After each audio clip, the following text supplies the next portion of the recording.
What is going on, you guys? This is another episode of Thinking with Mike, and today I've got the lovely Alaina with me. Thinking with Alaina. Thinking with Alaina and Mike. I told you long ago that you need to get a Thinking with Alaina. Yeah. But you didn't.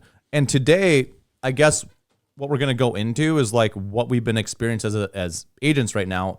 And I guess the main message is we want you guys to know that like we're there for your parents and we're there for the generation who's trying to get closer to their family or downsize. Yeah. And we're talking about the boomers right now because the boomers, what is it, age 58 to 76. So that's the segment of the people we're talking about is making up a huge percentage of our business this year. Okay. Yeah. And there's multiple reasons for that. They've got tons of equity and they have a lot of reasons as to why. Yeah. Or they're moving back into the state closer to family. I've got a couple of people who are trying to come back from out of state. You know, they did the Florida, Arizona, they did the warm weather. And now that their kids are having their grandkids, makes a difference. They want to come back.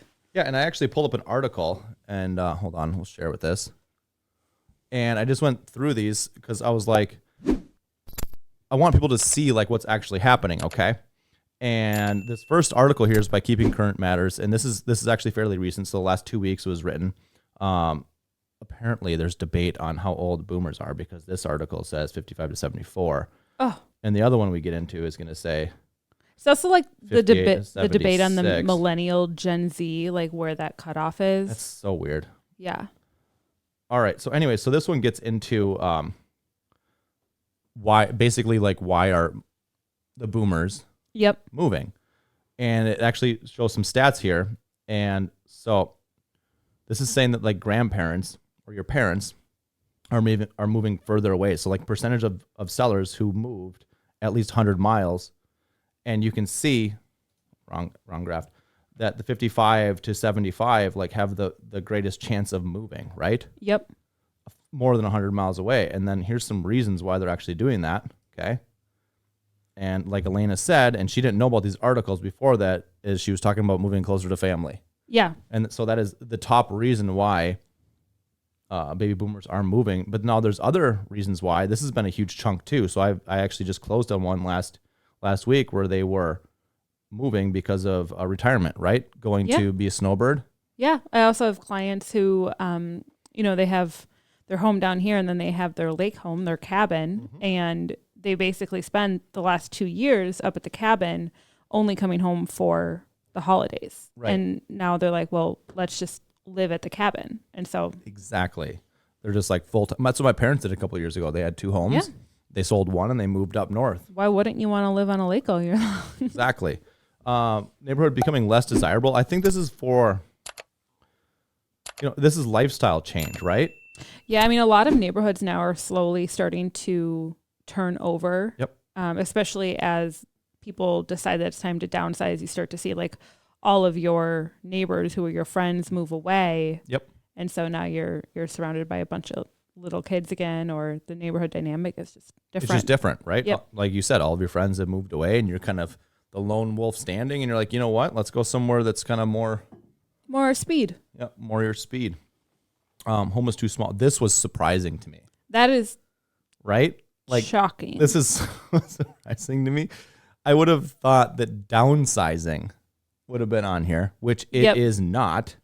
I feel like it should be like home is not the correct size, because sometimes when people are downsizing, they'll downsize from like a 2,800 square foot 2-story to like a 3,100 square foot rambler. And like they're technically upsizing, but because you're going from 3 different floors to only having to deal with 2 floors, it's kind of an upsize in a way. So this may be saying that these families have actually transitioned into one level living already. Yeah. And they actually have different things, different needs for their homes that are not fitting into their downsized homes. So what this is like, what this data is telling me is that they've already downsized and they went, whoops, too much. And I can resonate with this. I've got a couple right now. Like the biggest thing is that they're looking for garage space. Oh my gosh, that is so hard to find. Boats, hunting equipment, all this stuff. Yeah. And so that's been something that they're actually looking to expand. So like, I guess it makes sense, but I did not expect it to be on here. Quick side note is it's so interesting because as all these newer neighborhoods are coming in, you know, all the garages are 2-car garages. It costs a lot extra to add a 3 or a 4. I feel like a 3-car or like a 2-car, a little deeper, a little wider, that should just be a minimum, because that is the biggest issue I face with almost every downsizer, is that the garage space is too small because they're moving from a 3 to a 2-car. And what are they going to do? They need the space. I think that's actually a really good point and a good like little segue or a little off. If you're building a house, this is the biggest mistake. I'm going to say this is the biggest mistake I see people who are building houses make. And we're, adding this, adding kitchen, fireplace, better flooring, better cabinets, bump. And we get to the part about the garage, and there's going to be options in there to add a third stall. Add the floor drain. Add the floor drain. Make it deeper, right? Deeper than their standard sizes. Yep. And 9 times out of 10 against my, it might even be pleading at this point because I know how much of a deal this is. Yeah. Like, add this. They just say, no, we don't need that. And we don't care. We don't need the deeper garage.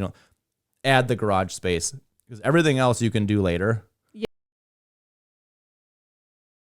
$1,000 for a third stall of garage. Yeah. In 10, 15 years, when you go to sell and it's cheap. Your house versus your neighbor's house and you have that extra deep garage, I can tell you that it will make a difference. Well, not only that, you're not going to run into this issue, right? Yeah. Home is too small, so I have to move. Yep. Right? Like, it sucks when you have a seller who's like, we love this neighborhood, we love all of our neighbors, this house just doesn't work. Yep. And so you don't want to move because of that. Right. Okay. So let's get into this next article. All right. So baby boomers are actually edging out millennials. Now, this is earlier this year, and this has actually gotten even worse. Okay. So this is from March 2023. And so this had already happened, and it's the most updated one I could find, but like this has gotten even like more exacerbated as the year has gone out. And look at these numbers. Okay. So baby boomers ages 58 to 76, which apparently is like debatable. They accounted for 53% of sellers and 39% of buyers during 2021 to 2022. Okay. Right. That's staggering, right? Yeah.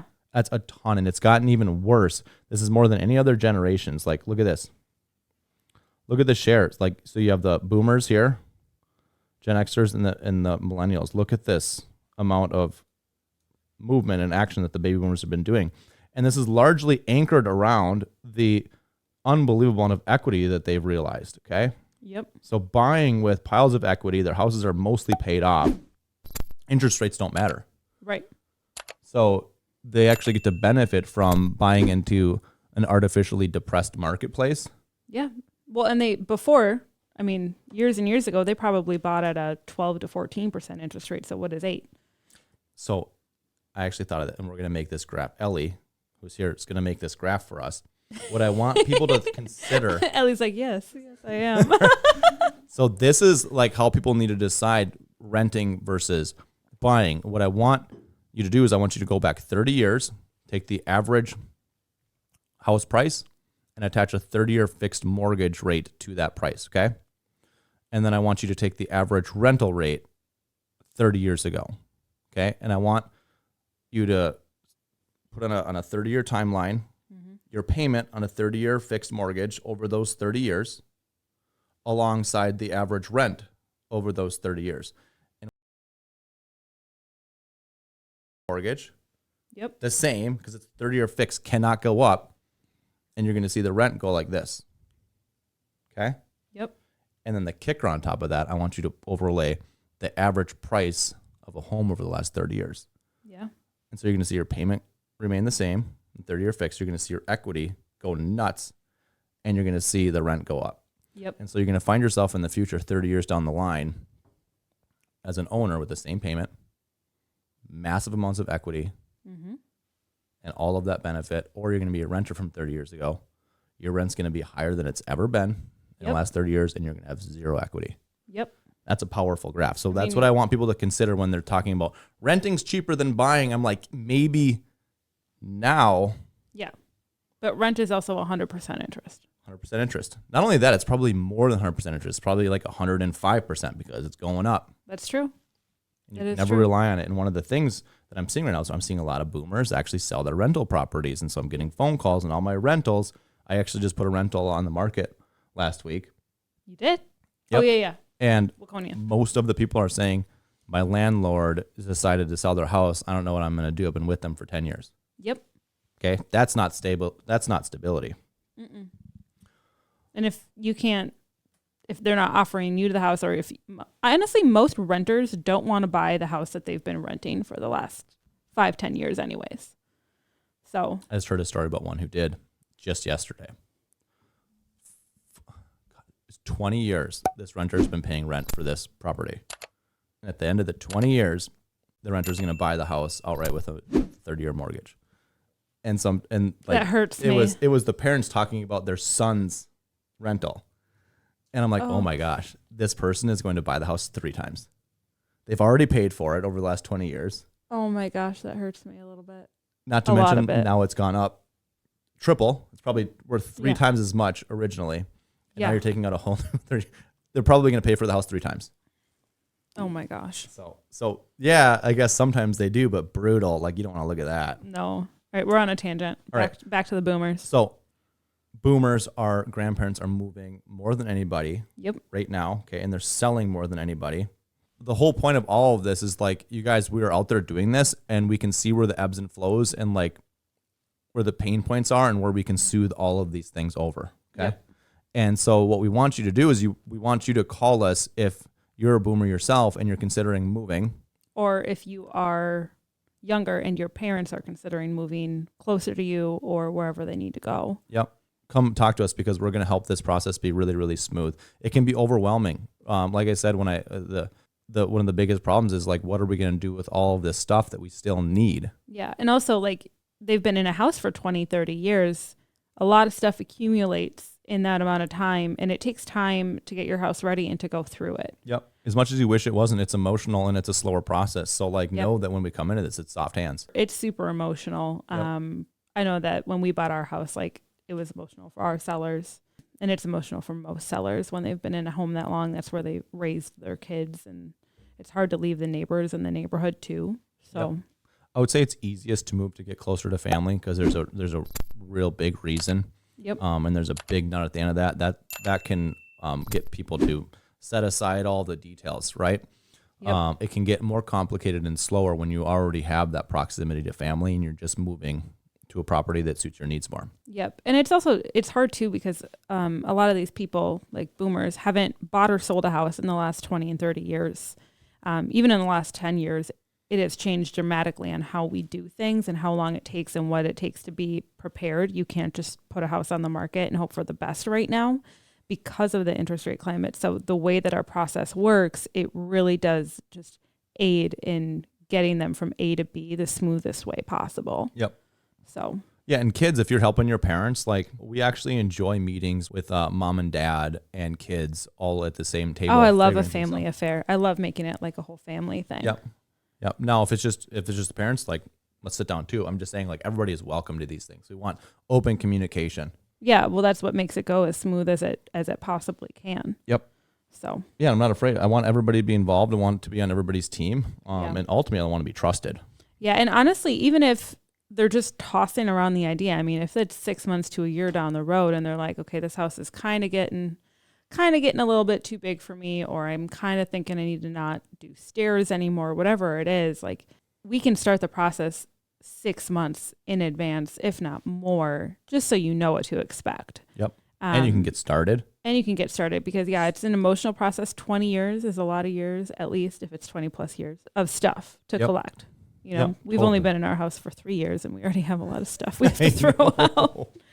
So, so let's get the conversation started. It may even be like, hey, I know that my kids or my last youngest child is about to graduate college. I don't know where he's going to go in the world. So I know it's not going to be here because he's told me. Yep. And I'm going to have to follow him. Might be Florida, Texas, wherever. Yeah. So I know that's happening. So like maybe that's how the conversation starts. Yeah. Or even if you're like, I've been in Minnesota long enough. I want to go live in, I don't know, Kansas or something. Yep. Become a Chiefs fan. The power of this. So like I had grandparents do a move earlier this year. Okay. And this is like the power of that. This couple, he was a major golfer. Okay. And they had custom built this house 3 hours away. And it was surrounded by 3 pristine golf courses that he could golf cart to. It was a executive, 1-story home. This is your Alex one. It was perfect. Yep. Perfect for everything that matched like their personal needs. It had all of the pieces. Okay. The community had all that. But the problem was that their kids lived in the metro 3 hours away. Yeah, that's tough. And it wasn't even a question to them like, yeah, this matches our needs, but we want to be closer to our kids. Yeah. Period. And so they made the move and they're tickled with it. Yeah. So like, it matters, right? Yeah. And how much equity did they gain in those couple of years that they were there? By the way, plenty. Yep. Plenty. All right. So I think that's it, you guys. Point is, baby boomers are moving big time. Everybody else is moving. So call us anyways. Like first time home buyers, good time. Yeah. Got a first time home buyer done right now. They're just got through the appraisal. Everyone got them a deal. Closing costs covered. How amazing is that? I know, it's great. I haven't been able to do that for a couple years almost.